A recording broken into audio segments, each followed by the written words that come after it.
In December 1943, high above northern Germany, a single American B-17F Flying Fortress drifted slightly out of alignment with the bomber stream as hundreds of aircraft pressed forward through thin winter cloud. And in that narrow moment, measured in seconds but shaped by hours of accumulated damage, the margin between controlled flight and irreversible loss was already dissolving.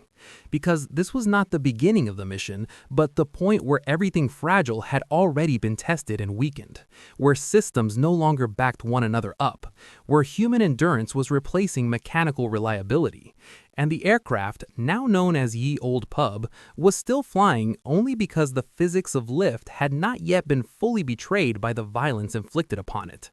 And this mission, launched earlier that morning from RAF Kimballton in Huntingdonshire, had been part of a carefully coordinated 8th Air Force operation aimed at Bremen, a heavily defended German port whose shipyards, warehouses, and industrial infrastructure were critical to sustaining the Kriegsmarine and the U-boat campaign in the Atlantic.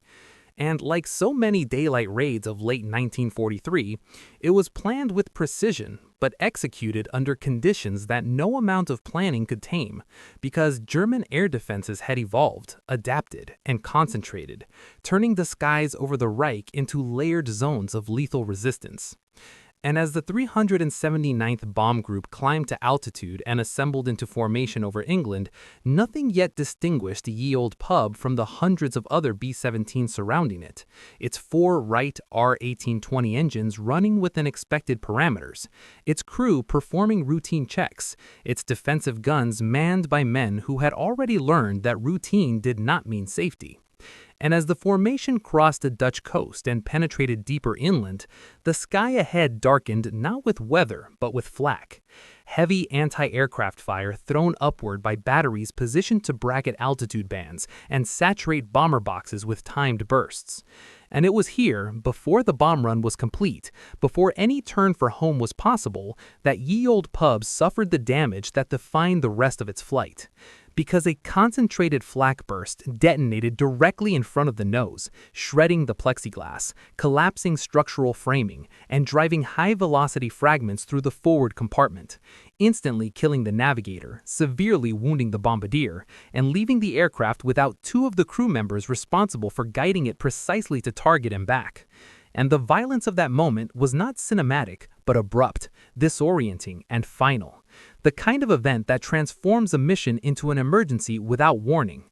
And yet, the bomber did not fall out of the sky, because its structure, though compromised, still held together. And because the remaining crew reacted not with panic, but with drilled response, sealing what they could, tending to the wounded where possible, and maintaining position in formation because doctrine, experience, and survival statistics all pointed to the same conclusion: that a bomber alone was a bomber doomed. And so Ye Old Pub continued straight and level toward Bremen, its nose open to freezing air,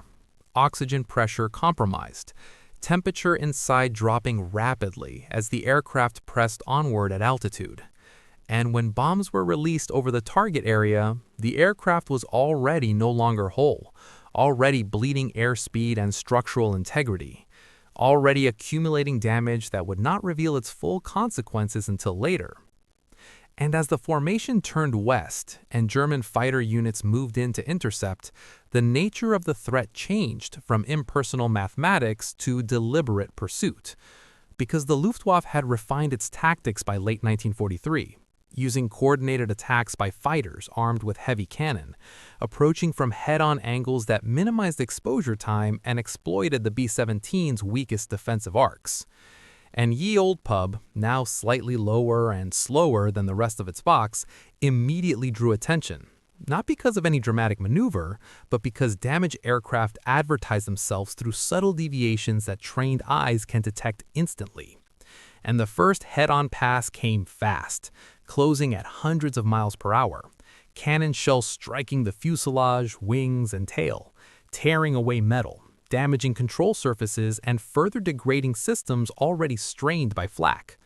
And inside the aircraft, the sensation was not of singular impacts, but of continuous vibration, the sound of metal being struck and torn, the smell of burned insulation and hydraulic fluid, the cold intensifying as holes multiplied. And the gunners fired in controlled bursts, tracking fleeting targets that appeared and vanished in seconds, knowing that ammunition could not be wasted, knowing that this was not a single engagement, but the beginning of an extended ordeal. And as attack followed attack, the structural limits were tested in ways its designers had never intended it to endure, because the horizontal stabilizers suffered damage that reduced pitch authority. Control cables were partially severed, and one engine began to lose power, forcing asymmetric thrust corrections that increased drag and further reduced airspeed.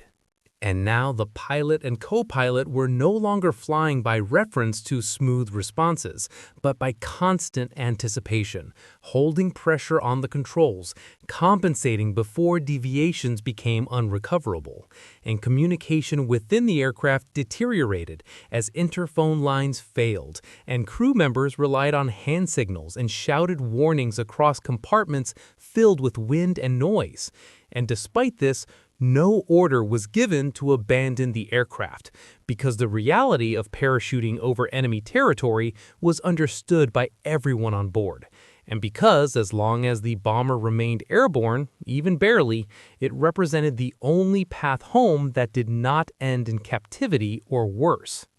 And eventually the German fighters disengaged, not out of mercy but necessity, because fuel consumption, ammunition limits, and the distance back to base dictated operational boundaries, leaving Ye Olde Pub alone over hostile territory, still deep inside Germany, still carrying damage that could worsen at any moment. And now the struggle shifted from combat survival to endurance, because physics does not negotiate, and an aircraft flying with compromised structure, reduced control authority, and failing engines exists in a narrow envelope that grows smaller with every mile. And as the bomber crossed back over the coastline toward the North Sea, altitude had to be reduced to maintain airspeed and control, bringing new risks of icing and weather. And fuel calculations became uncertain because engines no longer burned evenly, and instruments could no longer be trusted completely. And as daylight faded and the English coast eventually appeared, it did not resolve the danger, because landing a heavily damaged B-17 required precision that Ye Olde Pub could no longer guarantee, with landing gear systems damaged.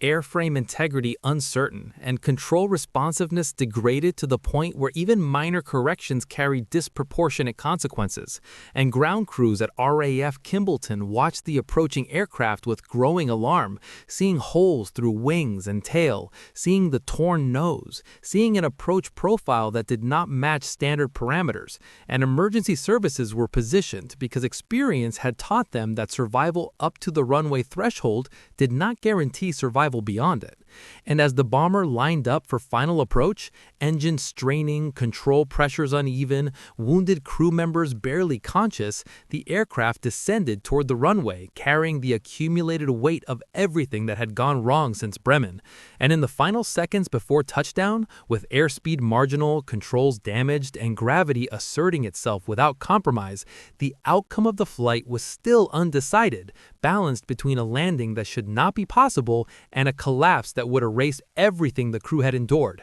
as the ground rose rapidly beneath the fractured frame of Ye Olde Pub and the moment of truth arrived without mercy or delay. The wheels were still in the air when the damaged bomber crossed the boundary of the airfield pattern, and even before any attempt at landing could be stabilized, the reality of what Ye Olde Pub had become asserted itself with renewed force, because the aircraft no longer responded as a complete machine, but as a collection of wounded systems that only barely cooperated. And the pilot understood immediately that this would not be a normal approach, not even a difficult one by wartime standards, but something closer to controlled survival, because airspeed fluctuated unpredictably as damaged control surfaces fought against uneven airflow, and engine output could not be trusted to remain steady for more than seconds at a time.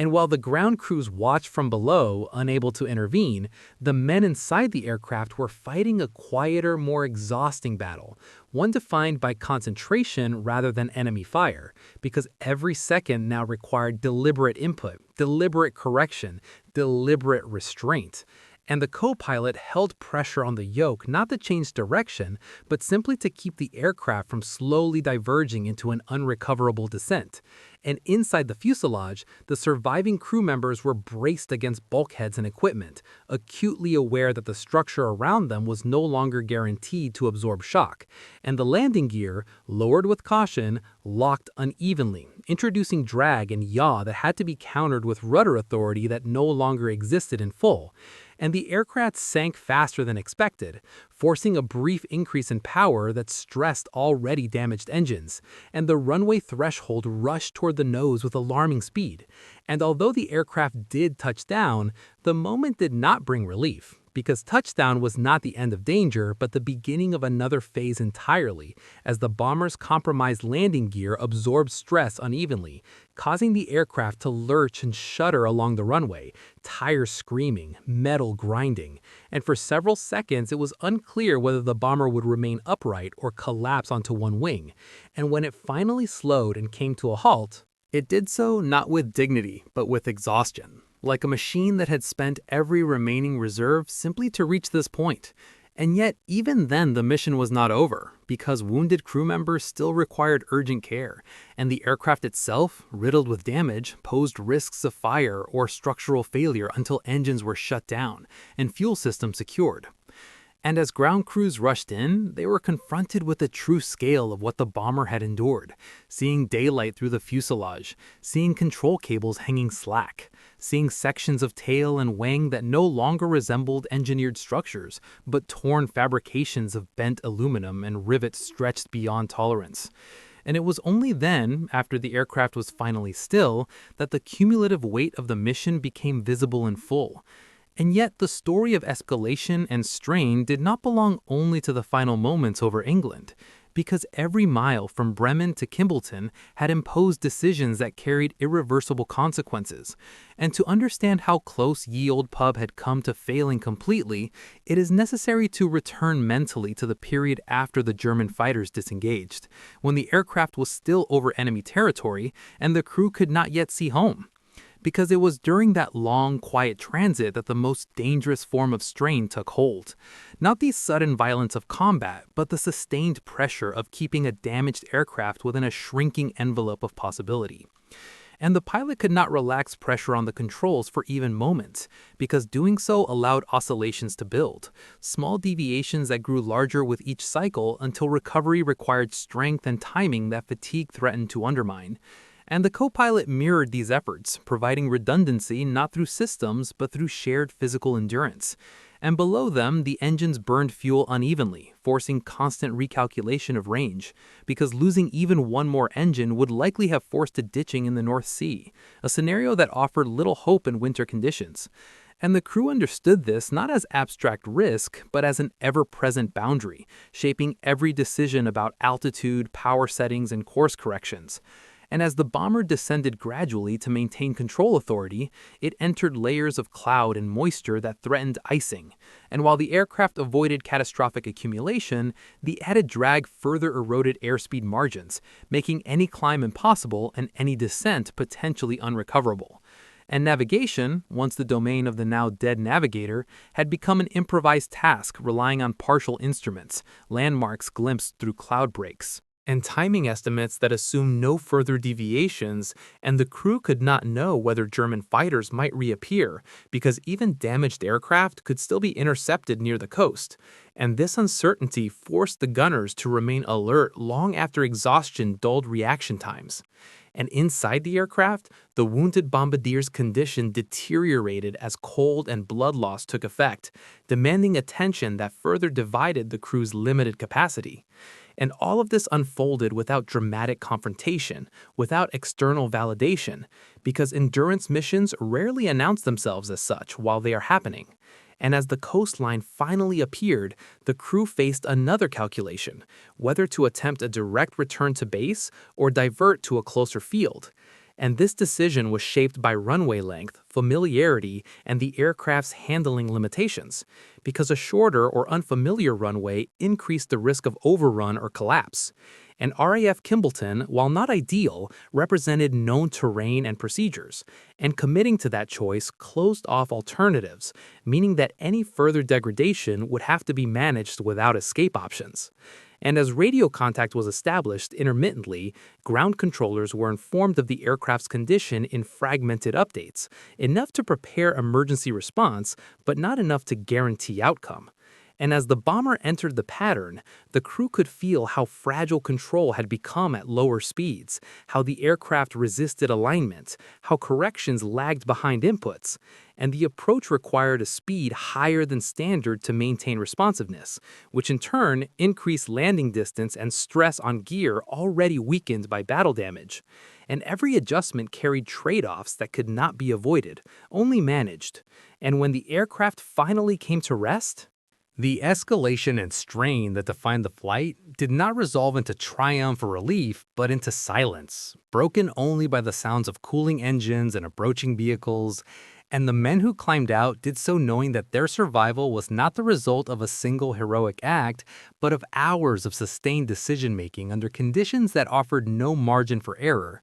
And even as medics attended to the wounded and ground crews documented damage for intelligence and maintenance reports, the implications of the flight extended beyond the crew, because Ye Old Pub became a case study in both the resilience and the vulnerability of daylight bombing operations, illustrating how quickly a standard mission could transform into a prolonged survival test. And as officers examined the aircraft, counting holes, tracing severed systems, and comparing damage to expected failure thresholds, it became clear that the bomber had operated beyond design assumptions for a significant portion of its return flight. And this realization did not produce celebration, but sober acknowledgement, because it reinforced what 8th Air Force crews already knew by late 1943. That success was increasingly measured not by mission completion alone, but by whether aircraft and crews returned at all. And even as this particular flight ended on English soil, the broader campaign continued without pause,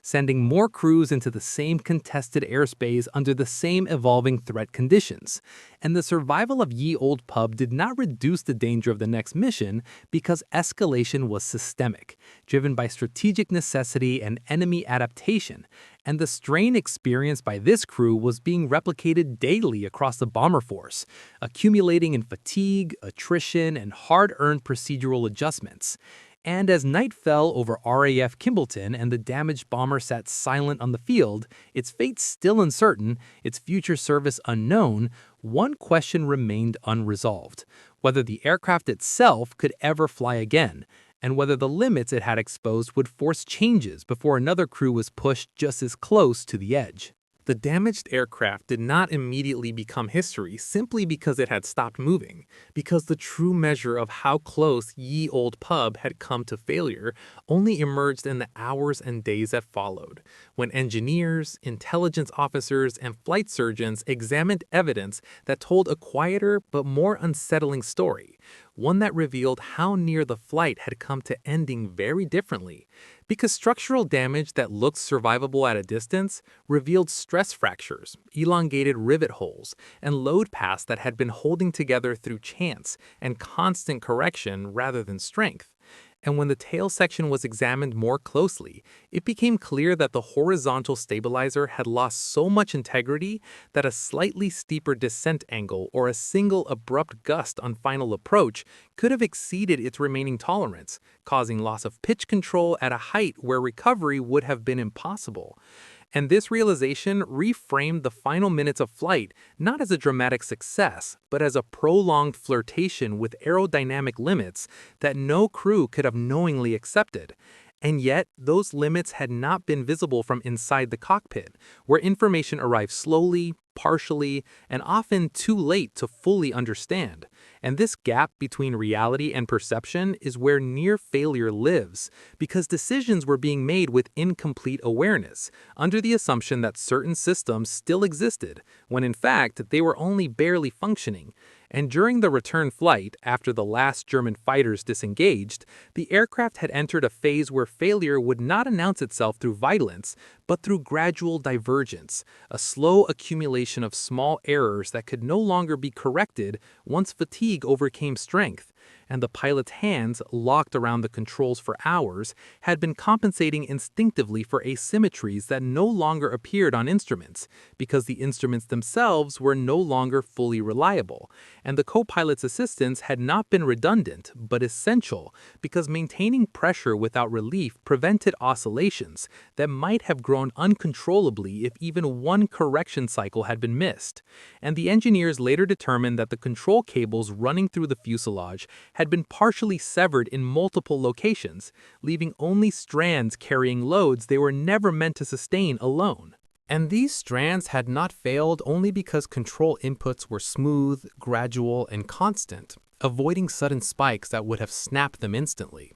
And this meant that survival had depended not just on courage or endurance, but on an absence of panic. Because panic produces abrupt inputs, and abrupt inputs would have destroyed what little control authority remained.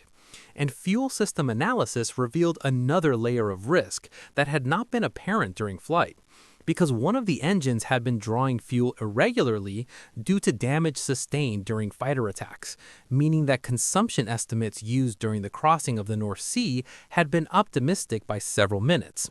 And had the aircraft encountered stronger headwinds or been forced to divert, fuel exhaustion might have occurred before reaching land, and ditching in winter seas would have left little chance for survival. And this knowledge reframed the decision to continue toward Kimballton rather than divert to a closer field as one that carried hidden consequences, because diversion might have required maneuvering that the aircraft could not sustain, while continuation assumed endurance that was not guaranteed. And neither option was clearly safer at the time, illustrating how near failure often presents itself not as a wrong choice, but as a series of imperfect options chosen under pressure. And inside the aircraft during the return, the wounded bombardier's declining condition had forced crew members to divide attention between aircraft management and medical care, reducing overall capacity for either. And flight surgeons later noted that exposure to extreme cold due to the open nose section had accelerated shock, narrowing the window during which meaningful intervention could occur. And this further emphasized how environmental factors compounded battle damage in ways that could not be fully mitigated. And even navigation, which appeared successful in retrospect, had relied on assumptions that were only conditionally true, because dead reckoning estimates assumed steady ground speed and heading that the aircraft was not consistently achieving, meaning that small errors could have accumulated into significant positional uncertainty had cloud cover remained unbroken for longer. And this matters because overwater navigation without precise fixes magnifies risk with every minute. And as the aircraft descended toward England, the aircraft descended toward England.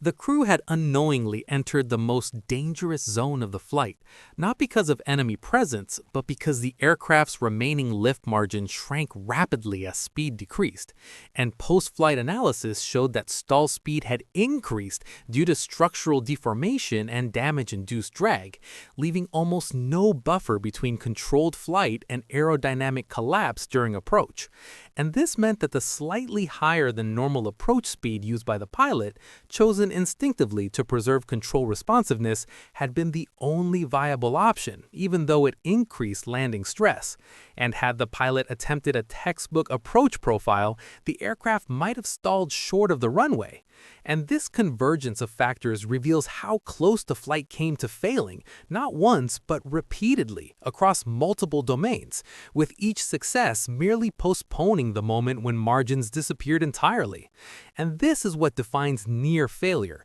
not a single dramatic turning point, but a prolonged sequence where survival depends on everything continuing to work just well enough for just long enough. And when the aircraft finally stopped on the runway, it did not represent victory over danger, but the narrow avoidance of outcomes that would have been statistically unsurprising given the conditions. And this understanding spread quietly through the base as word of the damage circulated, influencing how other crews viewed their own margins, their own assumptions about what a damaged aircraft could endure. And as Ye Olde Pub sat grounded, its future uncertain, the question confronting commanders and engineers was no longer whether the aircraft had survived, but whether it should ever be allowed to fly again. Because returning it to service would require trusting that damage could be fully repaired, that hidden weaknesses could be eliminated, and that another crew would not unknowingly inherit risks revealed only through catastrophic failure. And that question hung unresolved, suspended between the practical demands of an air campaign that could not afford to discard every damaged aircraft, and the hard lessons of a flight that had come closer to disaster than anyone realized while it was happening, marking the final moment before resolution, when the outcome of Ye Olde Pub's story had not yet been decided. That question was answered not by sentiment, but by inspection, documentation, and the strategic reality facing the 8th Air Force in the winter of 1943. Because when maintenance crews and engineers completed their assessments of Ye Olde Pub, they concluded that the aircraft had exceeded recoverable structural limits, that its airframe had absorbed stresses beyond what repair could reliably erase, and that returning it to operational status would introduce unacceptable risk to any future crew. And so the bomber was officially written off as no longer fit for combat service. Its flying days ended, not by enemy action, but by the cumulative consequences of a single mission that had pushed it past endurance. And this decision, while administrative in appearance, carried real weight. Because heavy bombers were scarce, crews were rotating through missions under relentless pressure, and removing an aircraft from the roster was never done lightly. Yet in this case, the evidence was unambiguous, and Ye Olde Pub became one of many aircraft whose final contribution to the war was not another sortie, but the data it provided, the damage patterns it revealed, and the lessons it reinforced about survivability, limits, and design assumptions. And intelligence officers documented the flak penetration angles, the fighter attack damage, and the system failures, feeding that information into ongoing efforts to improve defensive formations, adjust altitude profiles, and refine crew training. And engineers used the aircraft as a reference point in evaluating how much damage a B-17 could absorb before control authority degraded irreversibly, contributing incrementally to modifications in reinforcement and damage tolerance expectations. And for the crew, the resolution was quieter and more personal, because those who survived were reassigned, granted recovery time where possible, and eventually returned to the operational cycle, carrying with them an understanding of vulnerability that no briefing could impart. While the loss of the navigator and the severe wounding of the bombardier were formally recorded, their names added to casualty lists that continued to grow through late 1943 and early 1944. And their absence shaped future missions in ways that were rarely spoken aloud. Because bomber crews learned not only from manuals, but from who was no longer present at roll call, and the mission to Bremen itself was assessed alongside others flown that month, showing again that daylight bombing against heavily defended targets imposed costs that could not be fully mitigated by bravery or discipline alone. And yet the campaign continued, because strategic bombing remained central to Allied plans, and each aircraft that returned, even in fragments, reinforced the belief that persistence would eventually overwhelm German defenses. And the story of Ye Olde Pub fit into this broader pattern not as an outlier, but as an example of how survival and loss coexisted within the same mission, how an aircraft could succeed in reaching home while still being effectively destroyed by what it endured. And in the months that followed, changes in escort fighter range, tactics, and deployment began to alter the balance in the skies, reducing the vulnerability of damaged bombers and increasing the likelihood that crews would not have to face the same isolation that defined this flight. And in that sense, Ye Olde Pub belonged to a transitional moment in the air war, when the cost of daylight bombing was still being paid in extreme margins and near failures, and its final outcome was neither dramatic nor symbolic, but factual and final, an aircraft that flew one mission too many and proved, through survival alone, how close the limits had been, leaving behind no monument except the record of a flight that continued after everything went wrong and ended not in the sky over Germany, but quietly on an English airfield, where the war moved on and the lessons remained.